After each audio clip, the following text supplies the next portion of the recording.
आपण पाहत आहात राईट न्यूज, बातमी आहे तशी।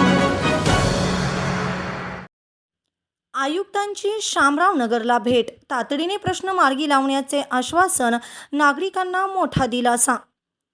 सांगली महापालिका क्षेत्रातील प्रभाग क्रमांक 18 मधील शामरावनगर परिसरात निर्माण झालेल्या पावसाच्या पाण्यामुळे रस्ते, गटारी तसेच अन्य प्रश्नाबाबत भाजपचे पदाधिकारी राजू उर्फ प्रमोद नलवडे, अमर पडळकर, शहाजी भोसले तसेच भाजपच्या नेत्या व स्थानिक नागरिकांच्या वतीने आयुक्तांना समस्याबाबत निवेदन देण्यात आले होते। या तक्रारीची गांभीर्याने दखल घेऊन आयुक्त सत्यजित गांधी यांनी प्रभाग क्रमांक 18 मधील गंगोत्री नगर, कालिका नगर, रुक्मिणी नगर, लट्टे सोसायटी, श्रीराम कॉलनी, जहीर मस्जिद परिसराची पाहणी केली।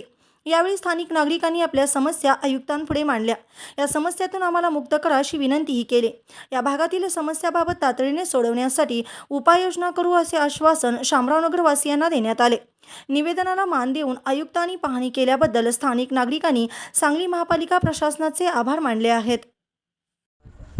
आता अजून हा मे महिना सुरुवात झाली आहे। मे महिना आता संपत आला, पावसाचे जोरदार एंट्री झाली आहे। अजून पावसाळा सुरुवात व्हायची आहे, त्याच्या अगोदरच भरपूर पाऊस पडला आणि त्यामुळं ह्या गुंटेवाडी भागात एवढी दयनीय अवस्था झाली आहे की नागरिकांचं खूप हाल व्हायला लागले इथं।